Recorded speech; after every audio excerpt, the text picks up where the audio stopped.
Assalamualaikum warahmatullahi wabarakatuh. Waalaikumsalam warahmatullahi wabarakatuh.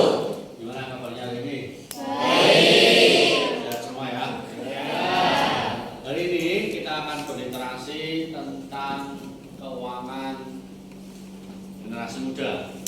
Kaitannya dengan pengelolaan keuangan kita ya. Kenapa harus dimulai dari siswa atau murid kelas 10 SMA Negeri 1 Petarukan?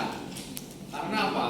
Di generasi muda itu akan tertanam dasar pengelolaan keuangan yang kuat. Gitu ya. Dengan harapan ketika nanti kita berliterasi, beredukasi tentang bagaimana cara mengelola keuangan yang baik, biar tidak mudah kena menipu, istilah apa itu namanya, investasi bodong, judol, atau mungkin pinjaman ilegal, gitu ya.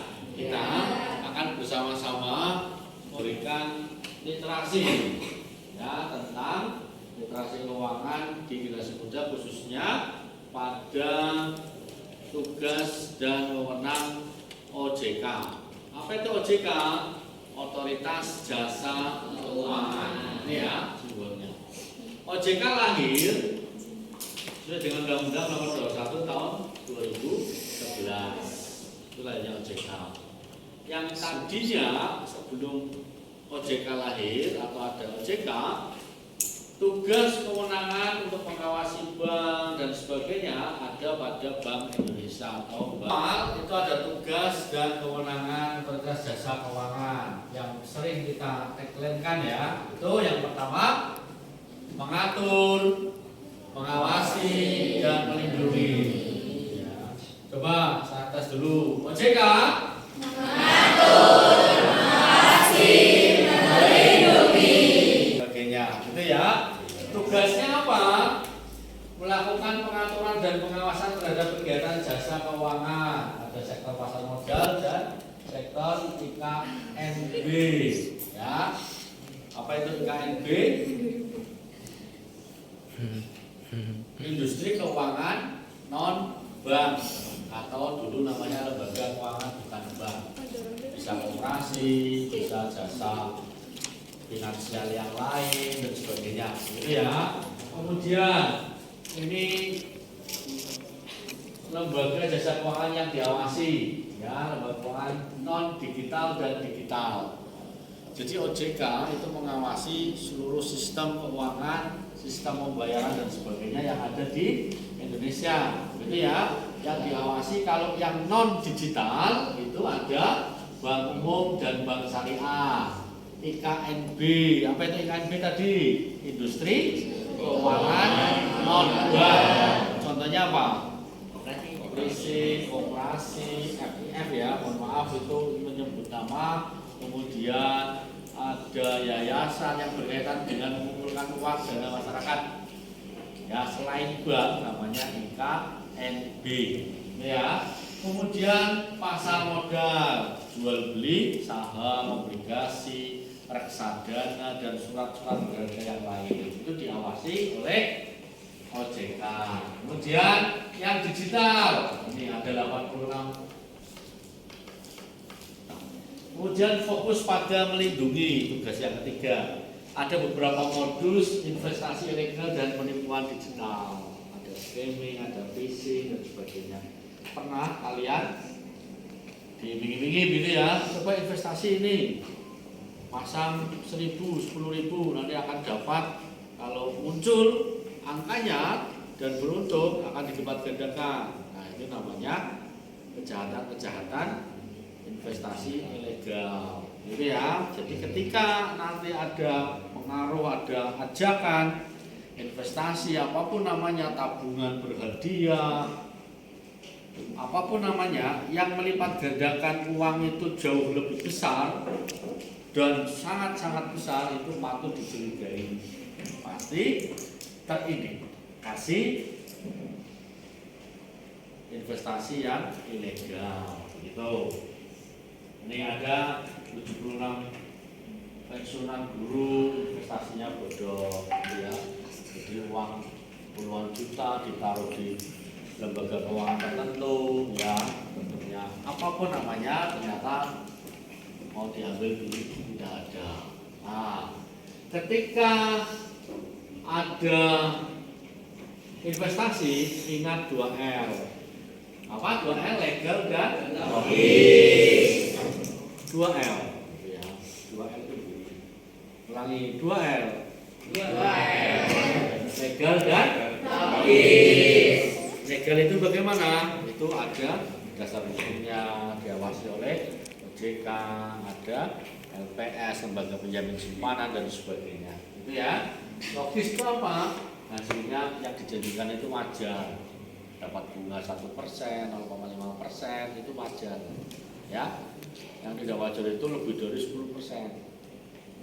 Ya, kalian nabung atau memberi uang dengan harapan melipat gandakan, begitu ya. Misalkan 10 juta akan mendapatkan 10%, berarti berapa? Kalau 10 juta, 10%-nya 1 juta, itu ya. 1 juta, 1 juta. Itu pun baru 10%, 10 juta. Bayangkan kalau kalian punya uang 100 juta, terus diiming-imingi nanti akan mendapat pengembalian atau mendapat dari fee investasi itu 10%. 100 juta dari 10% berapa? 10 juta per bulan. Enak sekali ya, kita nggak kerja nggak apa, tapi patut dicurigai karena tidak wajar, tidak logis. Apalagi ketika nanti dicek ke OJK itu tidak ada nomor registrasinya dan sebagainya. Itu ya, ini modus penipuan digital. Ya. Kemudian ada top 10 modus penipuan, ya. Ada penipuan transaksi, ada penipuan lewat telepon, ada penipuan investasi, hadiah dan sebagainya, ya. Scamming ya. Tip pencegahannya. Nah, ini yang penting. Kenapa literasi keuangan digital di generasi muda, literasi keuangan ini untuk mencegah dan kalian punya ilmunya, punya dasar bagaimana untuk mengelola keuangan. Jangan mudah teriming-iming oleh keuangan atau pendapatan yang besar. Contohnya, bersikap waspada dan curiga jika nomor tidak diketahui menelpon atau mengirim pesan. Ini kejahatan digital ya. Kemudian mencermati terlebih dahulu dokumen atau file-filenya. Mengaku sebagai perwakilan lembaga tertentu, jangan cepat percaya. Nah, cek nomor telepon yang bersangkutan di aplikasi pencarian atau nama history. Nah, ada satgasnya, nomor teleponnya. Mana ini? Nomor telepon dari ketika nanti pelaporan, pengaduan dan sebagainya di OJK. Apa ada pinjaman online yang legal? Ada, banyak ya, tapi lebih mudah pakai pinjaman yang online dan ilegal itu hati-hati. Hanya KTP saja, hanya beberapa jaminan tertentu, hanya KTP ya. Ketika kalian kecanduan, ya, ingin masang dan ingin dapat tapi tidak dapat, nanti akan berefek, berimbas pada kejahatan kriminal lain seperti pencurian. Kalian yang punya uang harus masang dan judol dan sebagainya, itu ya, ada begal, perampokan, itu dikhawatirkan begitu. Maka diberikan pemahaman yang sangat utuh tentang bagaimana pengelolaan keuangan di generasi muda, khususnya para siswa ini ya. Kalian uang sakunya tiap beli 20.000 misalkan ya, untuk makan alhamdulillah ada MBG ya. Kemudian untuk jajan 10.000 buat nanti ditabung untuk kegiatan atau pembelian yang tak terduga, buku atau mungkin alat tulis dan sebagainya habis dan sebagainya, untuk menunjang pembelajaran, bukan untuk judul, gitu ya. Tabung saja.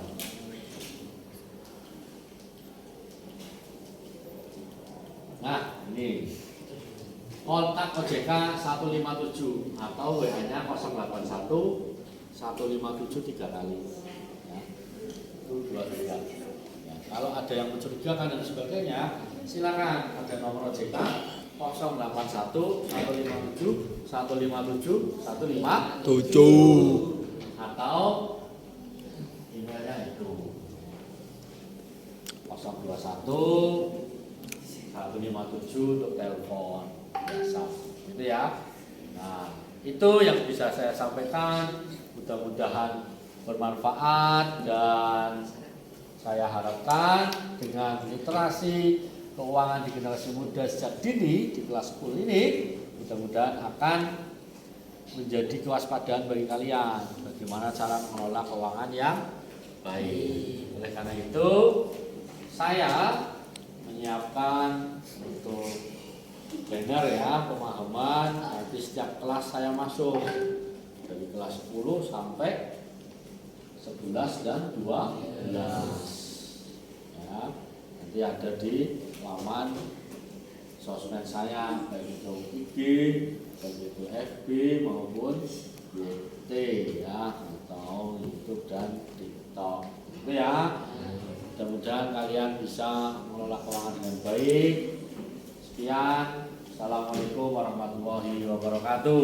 Waalaikumsalam warahmatullahi wabarakatuh. OJK